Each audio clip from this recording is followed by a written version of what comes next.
오늘은 그 주안절기의 마지막 주일입니다. 이제 우리 함께 자리에서 일어나셔서 조용히 기도하심으로 예배로 나아가시겠습니다.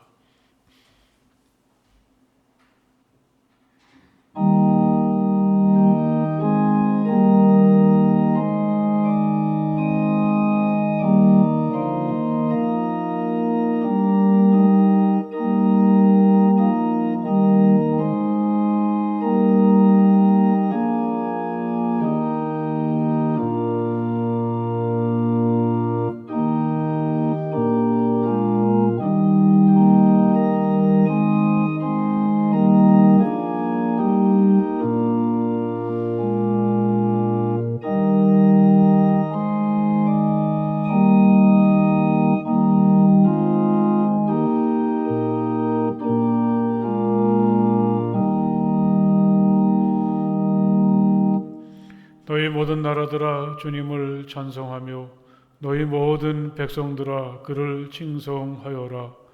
우리에게 행하신 주님의 인자하심이 크고 주님의 진실하심은 영원하다. 할렐루야.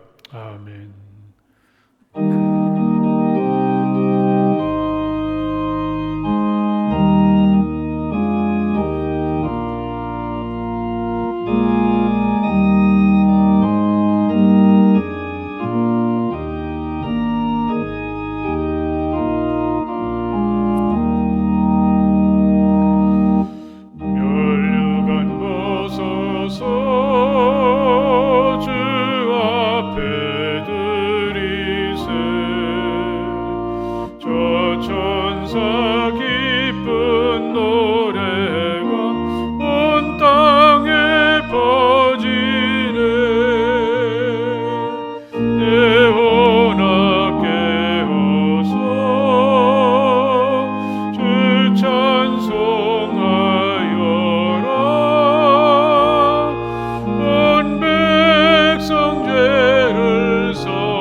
우리의 도움이시며 방패이신 하나님을 찬양합니다. 기쁨과 감사로 드리는 우리의 예배를 받아주시며 하늘의 은혜와 복을 충만히 내려 주옵소서. 불안한 중에도 시간은 흐르고 우리에겐 저마다 가야 할 길이 있습니다. 새로운 학교에 진학하고 진급하는 친구들에게 복 내려 주옵소서. 더 높은 곳을 바라보며 힘차게 달려가게 하옵소서. 하나님을 믿고 의지하며 최선을 다하는 신실한 사람 되게 하옵소서. 그들에게 열린 마음을 주옵소서. 삶을 즐기며 주어진 모든 것에 감사하며 살아가게 하옵소서. 예수님 이름으로 기도합니다. 아멘. 이 시간 우리 함께 침묵하며 마음으로 하나님께 기도하시겠습니다. 하나님, 제가 여기 서 있습니다. 따뜻한 사랑으로 저를 품어주시고 또 저의 모든 부끄러움과 허물들을 다 제하여 주시고 저의 아픔과 고통과 상처들을 치유해 주셔서 저를 온전케 하여 주시기 원합니다. 우리 침묵하시며 마음으로 하나님께 기도하시겠습니다.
주님 안에서 항상 기뻐하십시오. 다시 말합니다. 기뻐하십시오. 여러분의 관용을 모든 사람에게 알리십시오. 주님께서 가까이 오셨습니다. 아무것도 염려하지 말고 모든 일을 오직 기도와 간구로 하고 여러분이 바라는 것을 감사하는 마음으로 하나님께 아뢰십시오.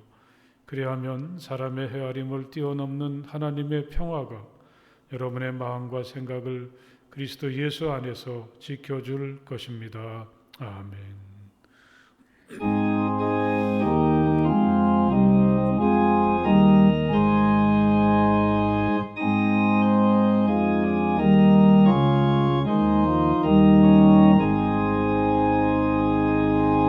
만복의 근원 하나님, 온 백성 찬송 드리고 저 천사여 찬송하세. 찬송 성부 성자 성령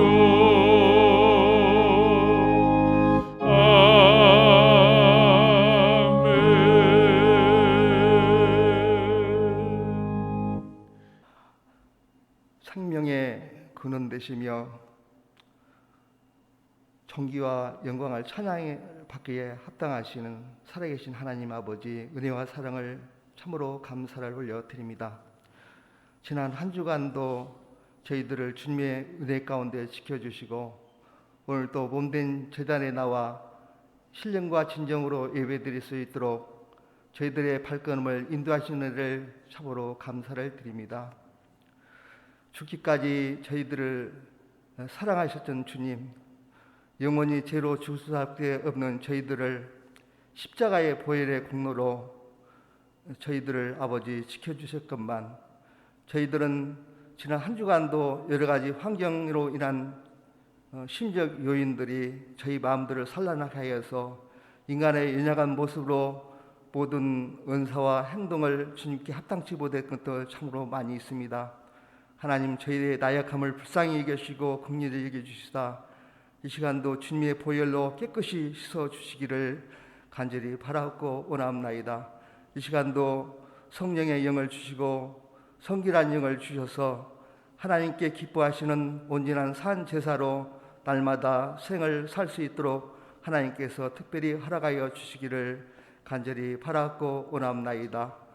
나는 길이요 진리요 생명 되신 영생이신 하나님 아버지, 이 시간도 아버지 너무나도 세상은 혼탁하고 또한 선거의 열정에 아버지 말려서 또한 양당이 서로 아버지 정말 아버지 자기의 욕망을 위해서 삶을 살고 있습니다. 하나님 불쌍히 여겨주시고 이 나라 이 민족을 불쌍히 여겨주셔서 참으로 하나님을 경외하며 하나님을 두려워하며 하나님의 공의에 맞춰서 일할 수 있는 일꾼을 하나님께서 선출하여 주시기를 간절히 바라고 원합나이다. 그래서 하나님 백성을 사랑하며 또한 아버지 소외되고 어려운 모든 자들에게 균형 발전이 있기를 이 나라를 하나님께서 함께하여 주시기를 간절히 바라고 원하옵나이다. 또한 아버지 오늘도 우리 성함의 아버지 교회를 이렇게 세워주시고 오늘날까지 하나님의 은혜 가운데 지켜주신 것을 감사를 올려드립니다.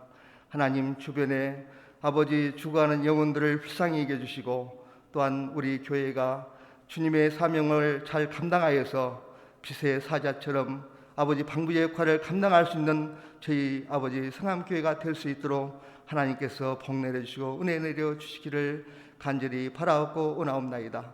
특별히 아버지 이제 새학기를 맞이하여서 우리 아버지 어린 새싹들부터 아버지 노인에 이르기까지 하나님께서 붙잡아 주시고 어린 생명에게는 주님의 하나님 사랑이 넘쳐서 마음껏 뛰어놀며 아버지 코로나로부터서 위기에서도 아버지께서 지켜주시고 또한 아버지 한 생명 아버지 기도할 때마다 그 은혜에 아버지 감사하여서 많은 사람을 변화하며 아버지 영원히 잘될 수 있는 믿음을 아버지께서 더욱더 강건하게 붙들어 주시기를 간절히 바라고 원하옵나이다. 아버지 청년들에게는 하나님 주님께서 아버지 꿈과 비전을 허락하여 주시고 주님의 참된 제자로 아버지 사용될 수 있도록 하나님께서 은혜 내려주시고 또한 이 땅에 무너진 곳을 하나님 다시 이렇게 세워줄 수 있는 그런 아버지 사명자들이 아버지 많이 나올 수 있도록 하나님께서 은총 내려주시기를 간절히 바라고 원합나이다. 특별히 아버지 어려움 중에서도 우리 교회가 참으로 아버지 성장할 수 있도록 도와주시고 특별히 아버지 초대교회처럼 하나님 환난과 고통과 어려움 속에서도 더욱더 주님의 사랑을 전하고 나누고 누릴 수 있는 교회가 될 수 있도록 하나님께서 은혜 베풀어 주시기를 간절히 바라고 원합나이다. 특별히 하나님 오늘 우리 목사님 아버지 말씀을 증거하실 때 하나님 날마다 아버지 영육간의 강건함을 허락하여 주시고 또한 아버지 주님의 아버지 진리의 말씀을 전하실 때마다 하나님께서 늘 눈동자처럼 동행하여 주셔서 하나님 날마다 은혜 위에 은혜를 더하여 주셔서 하나님 성도들이 아버지 주님을 사모하는 가운데 큰 은혜가 될 수 있는 아버지 오늘 예배가 될 수 있도록 하나님께서 은혜 내려 주시기를 간절히 바라고 원하옵나이다.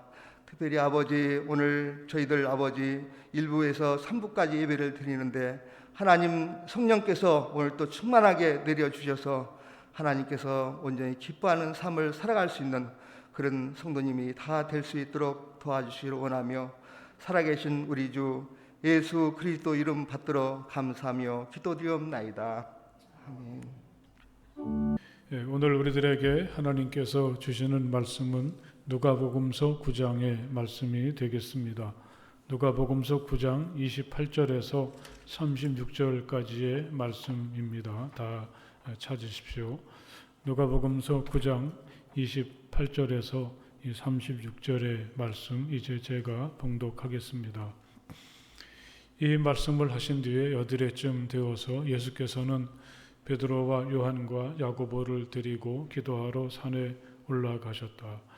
예수께서 기도하고 계시는데 그 얼굴 모습이 변하고 그 옷이 눈부시게 휘어지고 빛이 났다. 그런데 갑자기 두 사람이 나타나 예수와 더불어 말을 하고 있었다. 그들은 모세와 엘리야였다. 그들은 영광에 쌓여 나타나서 예수께서 예루살렘에서 이루실 일, 곧 그의 떠나가심에 대하여 말하고 있었다. 베드로와 그 일행은 잠을 이기지 못해서 졸다가 깨어나서 예수의 영광을 보고 또 그와 함께 서 있는 그 두 사람을 보았다. 그 두 사람이 예수에게서 막 떠나가려고 할 때에 베드로가 예수께 말하였다. 선생님, 우리가 여기서 지내는 것이 좋겠습니다. 우리가 초막셋을 지어서 하나에는 선생님을, 하나에는 모세를, 하나에는 엘리야를 모시겠습니다. 베드로는 자기가 무슨 말을 하는지도 모르고 그렇게 말하였다. 그가 이렇게 말하고 있는데 구름이 일어나서 그 세 사람을 휩쌌다. 그들이 구름 속으로 들어가니 제자들은 두려움 속에 사로잡혔다. 그리고 구름 속에서 소리가 났다. 이는 내 아들이요 내가 택한 자다. 너희는 그의 말을 들어라. 그 소리가 끝났을 때에 예수만이 거기에 계셨다. 제자들은 입을 다물고 그들이 본 것을 얼마 동안 아무에게도 알리지 않았다. 아멘. 여러분 참 반갑습니다. 하나님께서 주시는 평화가 오늘도 이 성전에서 또는 여러분들이 계신 곳에서 하나님을 예배하시는 모든 분들에게 임하시기를 간절히 바랍니다. 할렐루야. 우리 옆에 계신 분들하고 하나님의 평화가 당신에게 임하시길 바랍니다. 인사해 보십시오. 하나님의 평화가 당신에게 임하시길 바랍니다. 코로나가 점점 더 확산이 되고 또 그래서 얼굴을 보지 못하는 분들도 더 많이 생기고 있는데 그래도 다행스러운 것은 코로나의 위력이 많이 줄어들어서 공포심은 그래도 많이 좀 없어진 것 같습니다. 코로나에 걸린 사람들을 이렇게 궁금해서 어떠냐고 물어보면 그 많은 분들이 괜찮아 그렇게 말하는 얘기를 들을 때 좀 안심이 되더라고요. 이런 걸 보면 막다른 골목에 다다른 것 같아도 가만히 살펴보면 항상 길은 있는 거죠. 때로는 그 길이 우리가 생각했던 것보다 더 좋기도 합니다. 우리가 하나님을 믿는다는 건 바로 이런 게 아니겠습니까? 진실로 주님의 선하심과 인자하심이 내가 사는 날 동안 나를 따르리니 다윗은 이렇게 하나님을 고백했습니다. 내가 어디에 있든 어떤 모습을 하고 살고 있든 하나님은 항상 나를 사랑하시고 선한 길로 이끌어 주시죠. 이게 우리가 어려운 중에도 견딜 수 있고 또 막다른 골목인 것 같아도 포기하지 않고 살아가게 되는 이유가 됩니다. 어제 세상을 떠나신 그 이호령 선생은 노년에 예수를 믿고 또 그분만이 지닌 해박한 지식과 이 반짝이는 통찰력으로 신앙의 참모습을 제공해 주고 보여주어서 많은 도움을 받기도 했었습니다. 그분이 초등학교 시절에 선생님께서 제비와 거북이를 비교하면서 제비가 거북이보다 몇 배나 빠른지 계산하는 문제를 냈습니다. 그때 이제 어린 소년 이어령은 아주 다른 호기심이 생겨서 이렇게 물어보았다고 합니다. 선생님, 저는 제비가 빠르다는 건 수학으로 계산하지 않아도 알아요. 제가 궁금한 건 어미 제비가 새끼 제비 입에 먹이를 넣어줄 때 어떻게 먹은 놈, 안 먹은 놈 구별해서 주는가예요. 우리 집 처마 밑에 제비집을 보면 새끼들이 똑같이 입을 쫙쫙 벌리는데 어미는 무슨 기준으로 새끼들에게 골고루 벌레를 나눠주나요? 이 풀라는 문제는 풀지 않고 엉뚱한 말만 늘어놓는다고 선생님께 혼이 났었다고 합니다. 그의 궁금증이 풀린 것은 그로부터 한 40년이 지나서였다고 하죠. 우연히 신문을 펼쳤는데 거기에 해답이 있었습니다. 어떤 학자가 같은 궁금증을 가지고 새들을 관찰해 보니까 안 먹은 놈이나 배가 고픈 녀석들이 입을 가장 크게 벌리고 가장 크게 운다고 합니다. 어미들은 그걸 보고 순서대로 먹이를 넣어준다고 하죠. 비단 제비뿐 아니라 모든 새들이 그렇다고 합니다. 이 글을 읽으면서 너희의 입을 크게 열려라 내가 마음껏 먹여주겠다 이렇게 말씀하셨던 하나님의 말씀이 생각이 났습니다. 우리 중에 오늘이 그저 만족스럽고 부족함이라고 없는 사람이 어디 있겠습니까? 아무리 애를 쓰고 노력을 해도 채워지지 않는 것들이 우리에게 있지 않습니까? 하나님은 우리에게 입을 크게 벌리라고 또 하나님께 간절하게 기도하라고 그럴 때 우리의 부족함, 우리의 궁핍함이 채워진다고 하나님은 말씀을 하시죠. 또 하나님은 예언자 예레미야를 통해서도 이렇게 말씀하셨습니다. 내가 나를 부르면 내가 너에게 응답하겠고 내가 모르는 크고 놀라운 비밀을 알려주겠다. 이 대목은 그 옛날 번역으로 읽는 게 또 마음에 와닿았습니다. 너는 내게 부르짖으라. 내가 내게 응답하겠고 내가 알지 못하는 크고 은밀한 일을 내게 보이리라. 우리가 간절히 하나님께 나아갈 때 비록 희망이 잘 보이지 않는 어둠의 시간이지만 하나님께 소망을 두고 부르짖을 때 하나님께서 우리에게 응답해 주시고 또 우리가 알지 못하고 생각하지 못했던 놀라운 세상으로 우리를 인도해 주신다. 그렇게 하나님은 말씀을 하고 계십니다. 옛날에 한 수도원에서 있었던 일입니다. 긴 아침 기도가 끝나고 갓 수도원에 들어온 풋내기 수사가 수도원 원장님께 물었습니다. 기도를 통해 인간 존재가 하나님께 가까워질 수 있습니까? 답하는 대신에 내가 너한테 하나 물어보겠다. 너의 간절한 기도가 내일 아침 해를 뜨게 하겠느냐? 그럴 리가 없지 않습니까? 아침에 해가 떠오르는 것은 우주의 섭리이니까요. 그 말 속에 내 질문에 대한 해답이 들어있다. 하나님께서는 항상 우리와 가까이 계신다. 우리가 얼마나 많이 기도하는가와 상관없이. 그 수사는 깜짝 놀랐습니다. 그렇다면 우리의 기도가 쓸모없다는 말입니까? 절대 그런 말이 아니다. 일찍 일어나지 않으면 해돋이를 볼 수 없는 것처럼 하나님께서 늘 우리 곁에 계셔도 기도를 하지 않으면 느낄 수가 없는 것이다. 우리가 기도하지 않으면 하나님께서 아무리 가까이 계셔도 우리가 느낄 수 없다는 말에 깊이 공감하게 됩니다. 아마 이게 우리가 기도할 때 일어나는 가장 소중한 변화가 아니겠습니까? 스며든다는 말을 저는 요새 많이 떠올리곤 합니다. 어떤 때 그 성전에 들어와서 조용히 눈을 감고 있으면 내가 문득 하나님께 슬그머니 스며드는 것 같기도 하고 또 하나님께서 또 내 안에 슬그머니 다가오시고 스며들어 오시는 것 같은 그런 느낌을 가질 때가 많이 있습니다. 이런 신비한 일이 우리가 눈을 감고 하나님께 기도할 때 일어나는 거죠. 여러분 이런 기대감을 가지고 다시 기도를 시작할 수 있기를 간절히 바랍니다. 우리가 공동예배 시간에 드리는 침묵기도도 이래서 참 소중하죠.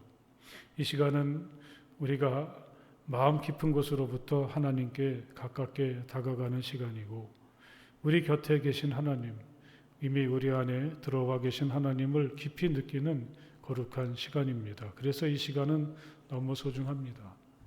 우리가 기도하지 않아도 해는 떠오르겠지만 그래도 우리가 기도해야 되는 까닭은 기도를 통해서 우리는 해가 떠오르고 어둠이 빛으로 변하는 신비를 느끼고 동참할 수가 있죠. 그리고 그 밝음을 힘입어서 어둠을 헤쳐나가는 거룩한 여정을 시작할 수가 있습니다. 오늘은 그 예수님의 사역에서 아주 특별한 날이라고 하겠습니다. 베드로와 요한, 야고보 이 세 사람만 데리고 기도하러 산에 올라가셨는데 거기서 평소에 없었던 놀라운 일이 일어났습니다. 예수님께서 기도하시는데 그 얼굴 모습이 변하고 입으신 옷은 눈부시게 휘어지고 빛이 났습니다. 모세와 엘리야가 찾아와서 예수님과 이야기를 나눕니다. 갑자기 하늘에서 구름이 내려와 그들을 감싸더니 소리가 들립니다. 이는 내 아들이요 내가 택한 자다. 너희는 그의 말을 들어라. 예수님께서 사람들의 병도 많이 고쳐주시고 또 많은 기적을 행하셨지만 이렇게 예수님 자신의 형상이 변하고 예수님을 향해서 하늘에서 음성이 들린 경우는 거의 없었던 일이죠. 이 일이 있은 다음에 예수님은 산에서 내려오셔서 십자가가 기다리고 있는 예루살렘을 향한 마지막 여정을 시작하게 됩니다. 교회에서는 오늘을 변모주일로 지키고 예수님께 일어난 이 신비한 일을 기념합니다. 그리고 우리들도 그 신비에 같이 참여하게 되죠. 이어서 이제 수요일부터 사순절로 접어들게 됩니다. 우리도 예수님과 함께 십자가를 향한 여정을 시작하는 뜻깊은 한 주간이 되는 거죠. 오늘 말씀은 마태, 마가, 누가 이렇게 세 복음서가 다 소개했습니다. 누가는 다른 두 복음서와 조금 다릅니다. 특별히 이 기도를 여기서 언급하고 있습니다. 예수님께서 산에 오르신 것도 기도하기 위해서였고 또 예수님의 형상이 변하게 된 것도 기도하는 중의 일이라는 것이라고 소개를 하죠. 다른 한 가지 차이점이 또 있는데요. 이 일이 일어난 것이 누가복음서에는 여드레쯤 되어서라고 하고 있는데 다른 두 복음서에서는 엿새라고 이야기하죠. 어쨌든 그 여드레가 되었던 엿새가 되었던 이 시간에 대한 언급은 오늘 일어난 이 일이 엿새 전 또는 여드레 전에 있었던 일과 연관지어 있다는 사실을 말하고 있습니다. 그때 무슨 일이 있었는지 말씀을 거슬러 올라가 보면 예수님을 향한 제자들의 신앙 고백이 나오죠. 너희는 나를 누구라고 하느냐? 예수님은 물으셨고 하나님의 그리스도이십니다. 베드로가 대답을 합니다. 제자들은 비로소 나사렛 예수가 하나님께서 보내신 그리스도 구원자라는 믿음에 이르게 되죠. 여기까지는 참 좋았는데 이게 문제의 시작입니다. 그때 예수님은 하나님께서 세상에 보내신 그리스도로서 자기가 어떻게 살아야 되는가, 그가 계획하고 계신 그가 받으실 십자가의 고난을 비로소 제자들에게 털어놓으셨습니다. 인자가 반드시 많은 고난을 받고 장로들과 대제사장들과 율법학자들에게 배척을 받아 죽임을 당하고서 사흘 날에 살아나야 한다. 이렇게 자신의 고난을 말씀하시면서 그 고난은 자기에게만 주어지는 것이 아니라 예수를 따르는 사람들이라면 누구나 져야 될 십자가가 있다는 사실도 말씀하고 계시죠. 나를 따라오려거든 나를 따라오려는 사람은 자기를 부인하고 날마다 자기 십자가를 지고 나를 따라오너라. 예수님께서 이렇게 말씀하셨을 때 누가복음서에는 제자들의 반응이 나오지 않습니다. 하지만 마태나 마가복음서를 보면 제자들은 이런 예수님의 말씀에 큰 충격을 받은 것 같습니다. 제자들은 대놓고 예수님을 말렸고 예수님은 베드로를 사탄이라고까지 책망하지 않으셨습니까? 이런 일이 있은 지 여드레 또는 엿새가 지나고 바로 오늘이 다가온 거죠. 아마 그 사이에 달라진 것은 없었겠죠. 예수님은 십자가를 향한 자기 생각을 버리지 않으셨고 또 제자들은 십자가를 지려는 예수를 말리려고 합니다. 오늘 우리가 함께 읽은 말씀은 예수와 제자들 사이에 있는 갈등을 배경으로 하고 있다는 거죠. 이런 와중에 예수님은 베드로와 요한과 야고보 이 세 제자를 데리고 산에 올라가셨습니다.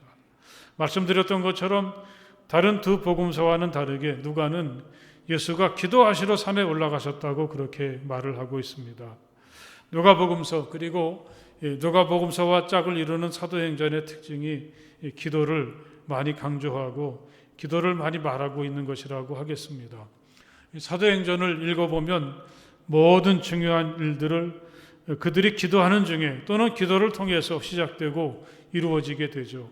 오늘 예수님도 이 기도를 통해서 이 문제를 해결해야 되겠다 그런 생각을 하고 계십니다.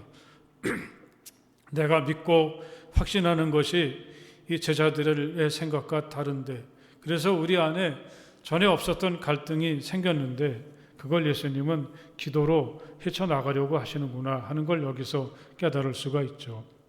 여러분 우리들도 예수님으로부터 다시 한번 기도를 배울 수 있기를 간절히 바랍니다. 하나님의 아들로 세상에 오신 예수님도 기도하시지 않았습니까?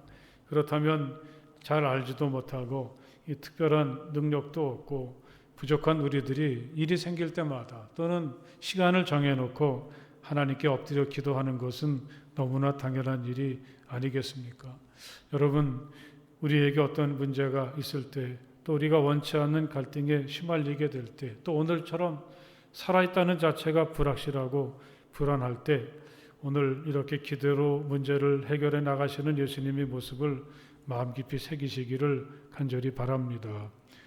이렇게 예수님께서 기도하러 산에 올라가셨을 때 어떤 일이 일어났습니까? 이 말씀드렸던 것처럼 기도하시는 예수님의 모습이 변화되었고 그 자리에 모세와 엘리야가 찾아왔습니다. 그리고 하늘에서 소리가 들렸습니다. 예수께서 기도하고 계시는데 그 얼굴 모습이 변하고 그 옷이 눈부시어 휘어지고 빛이 났다.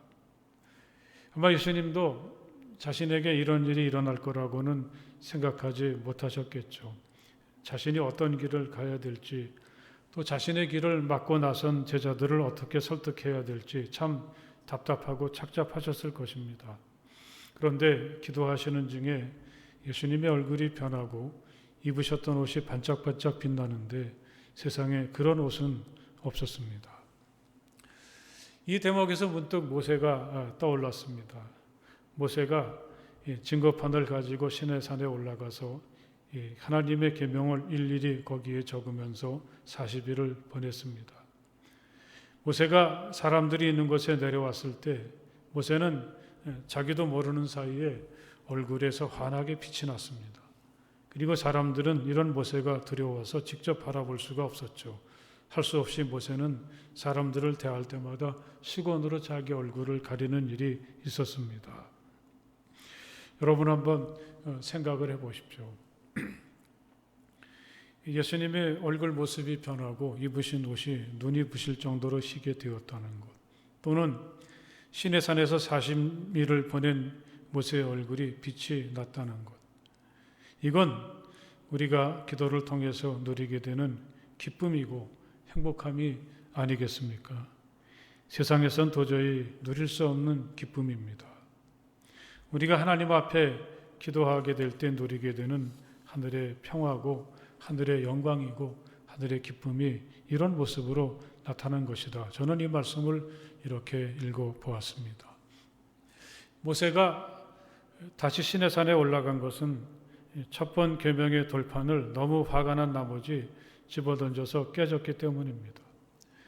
모세가 시내산에 올라간 사이에 이스라엘은 하나님을 등지고 금송아지를 만들어 놓고는 그걸 하나님이라고 섬기기 시작했으니 그 소식을 들었던 모세의 마음이 어떠했겠습니까? 아마 그 얼굴은 무섭게 굳어 있었겠죠. 누구도 대하기가 싫었을 것입니다. 그런데 다시 시내산에 올라가서 40일을 머무르고 내려온 모세의 얼굴에서는 빛이 납니다. 그 얼굴에 역력했던 분노나 노여움, 어둠의 그림자는 그가 하나님 앞에 머무르는 동안에 완전히 사라지고 그에게는 하늘의 기쁨과 은혜가 넘쳐 흘렀습니다. 그런 모세의 마음이 이렇게 빛나는 얼굴로 드러나게 된 것은 아니겠습니까? 여러분, 이게 우리가 하나님께 기도할 때 일어나는 변화라고 저는 분명히 믿습니다. 우리가 살고 있는 세상에서는 기뻐하고 만족할 만한 일이 어디 그렇게 있습니까? 우리는 세상을 사는 동안 항상 긴장하고 염려하고 경계를 늦출 수 없습니다. 그러다 보면 우리 얼굴은 굳어지게 되고 또 우리들에게는 아무리 좋은 명품 옷을 입더라도 감출 수 없는 불안함이나 초조함이 있는 거죠. 하지만 우리가 그런 중에 하나님 앞에 기도할 때 우리 자신이 달라지게 됩니다. 비록 내 형편이나 조건이 그대로일지라도 하나님은 기도하는 우리를 바꾸어 주신다는 말씀이죠. 그 얼굴이 달라지게 하시고 나라는 존재가 반짝반짝 빛나게 하십니다. 이게 바로 우리가 기도해야 될 이유라고 저는 깨달았습니다. 우리 일이 마음대로 되지 않고 또 생각하지 못했던 갈등이나 문제가 우리를 괴롭히고 우리 얼굴을 굳게 하고 우리를 쪼그라들게 할 때 여러분 예수님처럼 기도할 수 있기를 간절히 바랍니다. 그런데 갑자기 두 사람이 나타나 예수와 더불어 말을 하고 있었다. 그들은 모세와 엘리야였다. 예수님이 기도하실 때 모세와 엘리야가 나타나서 예수님과 이야기를 나누었다는 거죠. 이 세 분은 예수님께서 예루살렘에서 이루실 일, 곧 그의 떠나가심에 대해서 이야기를 나누었다고 합니다. 아직 제자들은 예수님의 선택을 이해하지 못하고 길을 막고 나섰지만 이 모세나 엘리야는 예수의 선택을 존중하고 예수님을 응원하는 말을 했겠죠. 예수님은 모세와 엘리야가 함께한다는 사실만으로도 큰 힘과 용기를 얻었을 것입니다. 이게 바로 우리가 하나님께 기도할 때 일어나는 일이라는 말씀이죠. 십자가를 마음에 두셨을 때 예수님은 철저하게 혼자가 되고 말았습니다.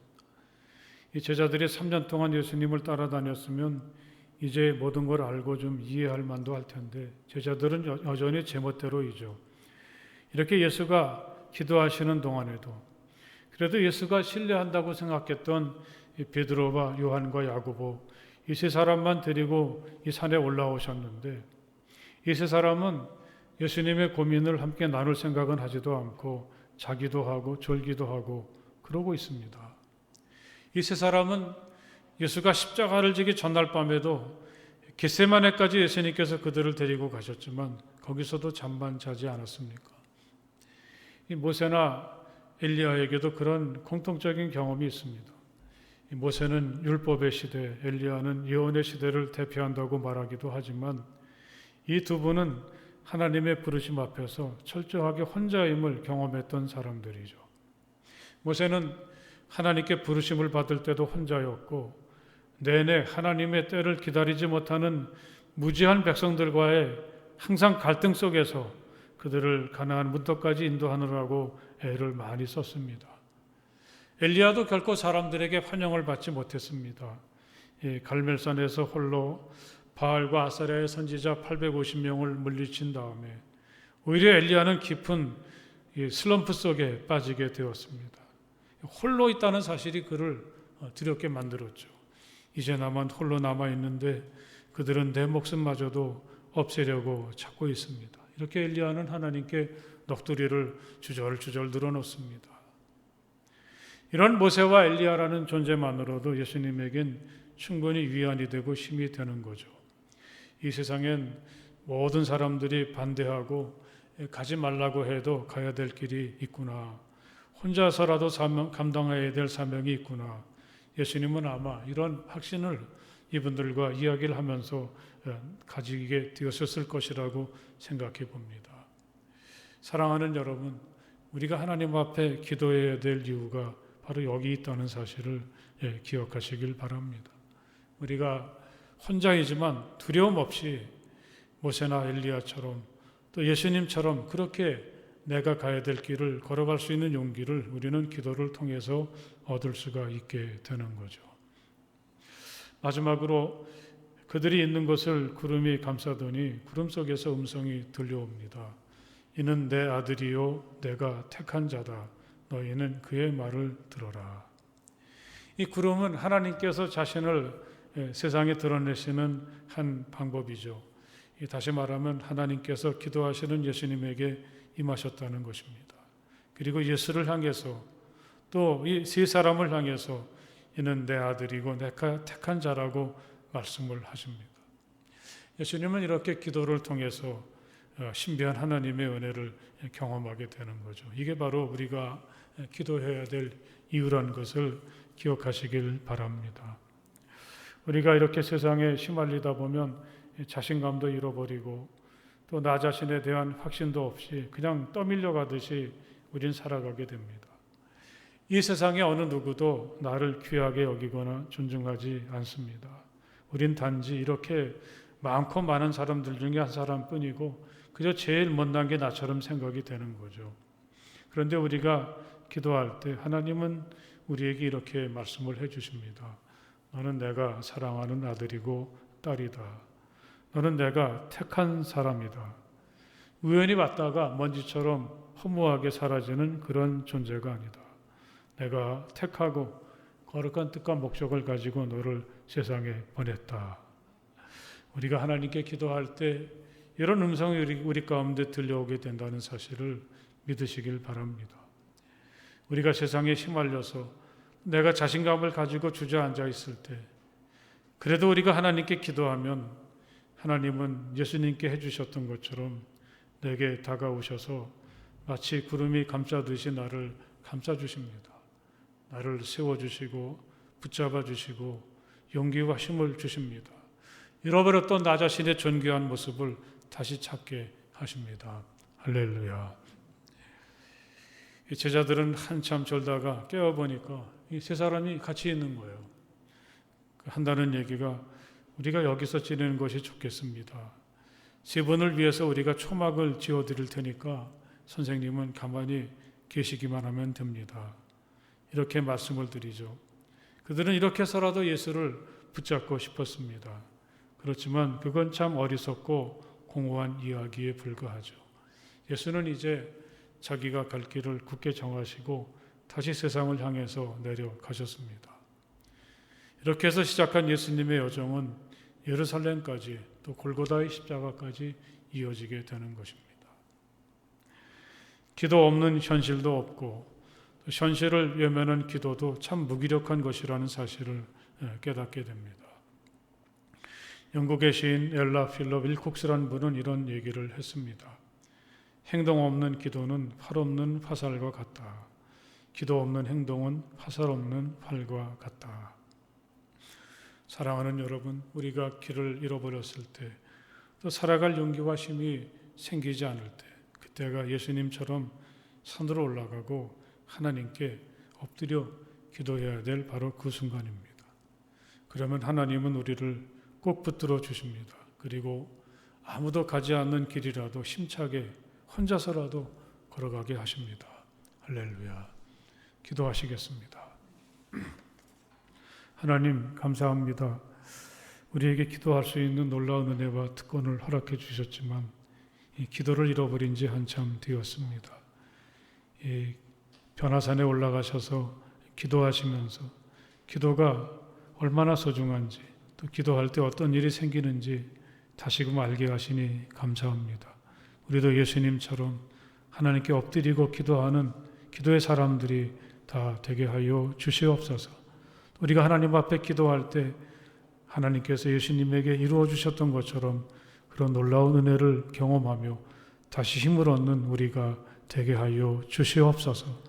예수님 이름으로 간절히 기도드렸사옵나이다. 아멘.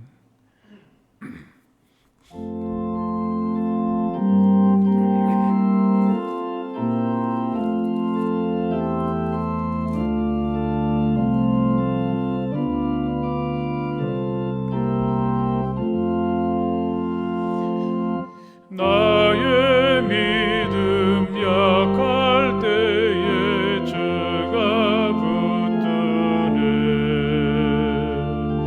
마귀 나를 꾀일 때에 주가 붙드네. 나를 붙드네.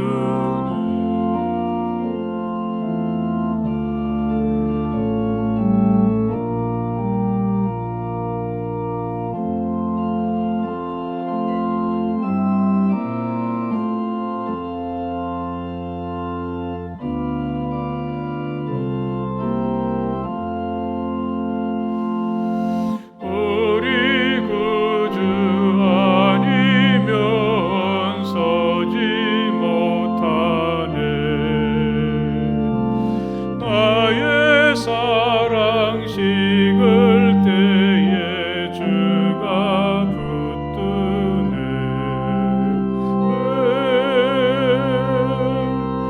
나를 붙드네.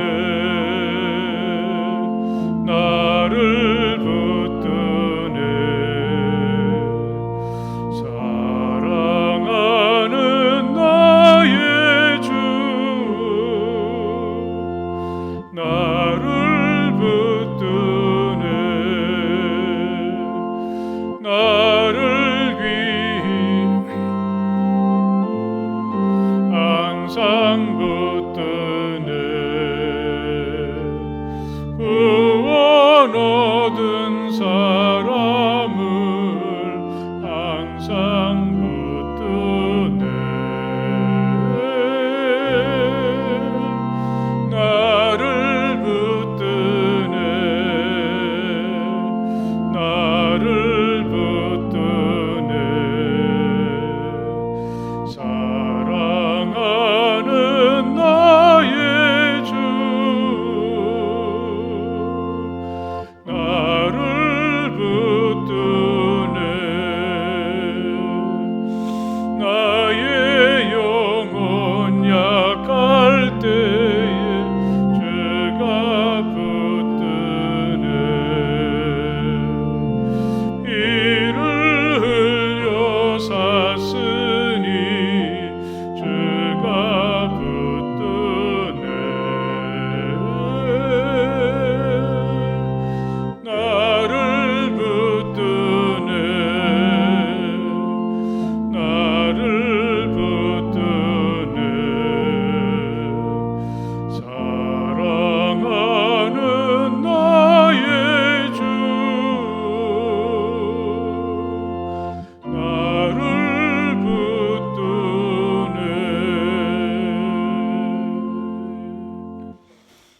시간 우리의 정성을 하나님께 드리며 함께 기도하시겠습니다. 영원하시고 거룩하신 하나님, 참 감사합니다. 다시 우리들에게 귀한 날 주셔서 주님 앞에 서게 하심을 감사합니다. 이 시간 하나님 앞에 우리 자신과 우리의 정성을 드리오니 이 예물과 저희 자신을 온전히 받아 주시옵소서. 이 예물이 쓰여질 때마다 하나님의 사랑이 세상에 드러나게 하시고 다시 한번 하나님 앞에 겸손하게 자신을 드리는 모든 이들을 사랑으로 품어주시고 복내려 주시옵소서. 이 기쁘고 즐거운 저희들의 삶의 순간이 되게 하시고 또 저희들이 세상에서 살면서 애쓰고 수고할 때 아름답고 귀한 열매를 거둘 수 있도록 열매의 복을 허락하여 주실 줄 믿습니다. 저희들이 주님 앞에 소원하는 꿈들이 이루어지도록 허락하여 주시옵소서. 특별히 우리 가정을 늘 기억하시고 복 주셔서 이 지상의 작은 천국을 이루게 하시고 우리 자녀들의 길을 복되고 존귀하고 형통하는 길로 주님이 인도하여 주실 줄 믿습니다. 특별히 새봄을 맞이하며 새 학교에 들어가고 한 학년씩 진급하는 우리 친구들에게 더할 수 없는 하늘의 기쁨과 복을 충만히 내려 주시옵소서. 우리 중에 아프고 힘들어하는 많은 사람들을 위로하여 주시고 치유하여 주실 줄 믿습니다. 이 시간 멀리 흩어져 있는 사랑하는 우리의 가족들도 항상 은혜로 돌아보아 주시옵소서. 우리 주님 예수 그리스도의 이름으로 간절히 축복하며 기도드렸사옵나이다. 아멘. 네, 할렐루야. 여러분 참 반갑습니다. 사랑하고 축복합니다. 함께 인사해 보십시오. 사랑하고 축복합니다. 예. 오늘이 이제 2월 마지막 주일, 또 3월로 접어드는 계절인데 우리 아마 진급하고 또 새 학교에 진학하는 친구들에게 또 뜻깊은 한 주간이 될 줄 믿습니다. 우리 함께 우리 새롭게 진학하고 진급하는 친구들을 축복해 주시고 많이 격려해 주시기 바랍니다. 오늘 11시 30분 예배 후에는 2020년 교회 계획을 위해서 우리 각 부서의 책임자들 함께 모여서 의논을 나누고자 하니까 함께 참석해 주시기 바랍니다. 사순절이 이번 주 수요일부터 시작이 되어서 이 부활절이 4월 17일인데 그 전날까지 주일을 제외한 시간들이 사순절이 됩니다. 이 기간 동안 여러분 더욱 기도에 또 경건의 생활에 힘쓰시길 바라고 또 안내석에 사순절 묵상집이 나와 있으니까 챙겨가지 못하신 분들은 꼭 챙겨가셔서 이 말씀을 묵상하며 또 깊은 은혜를 경험하시길 바랍니다. 지난 주에 지방회가 있었는데 우리 작년 당회에서 이 장로로 선출된 김성호, 유세종 두 분이 장로로 임명이 되어서 또 우리 교회에서 이제 파송을 받으셔서 장로로 교회를 섬기게 되었습니다. 많이 축하해 주시고 여러분들 이 두 분이 또 사역을 잘 감당할 수 있도록 많이 기도해 주시기를 바랍니다.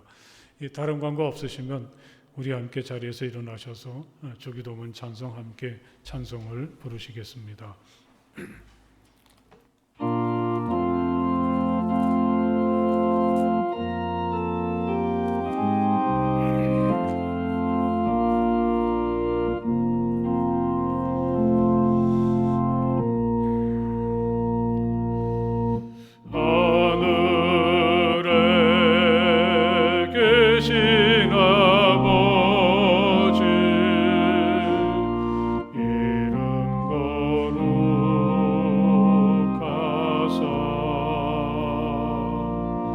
주의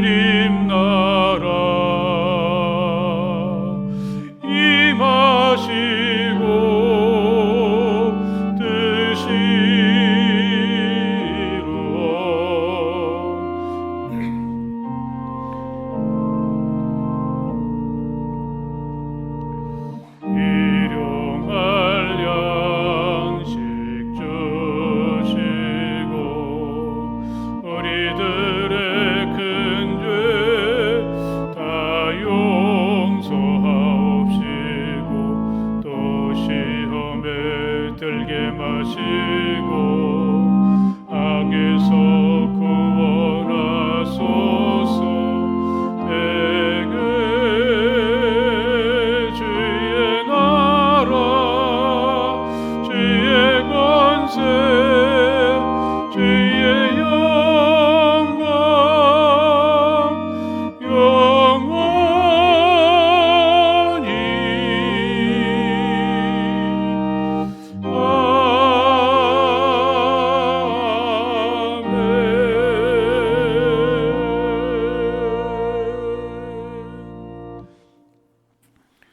이제는 우리 주 예수 그리스도의 그 크신 은혜와 우리 아버지 하나님의 그 넓고 무한하신 사랑하심과 성령 안에서의 거룩한 사귐이 마음을 다해서 우리 주님을 예배하는 모든 주님의 자녀들 가운데 영원토록 함께하여 주시기를 간절히 축원하옵나이다. 아멘.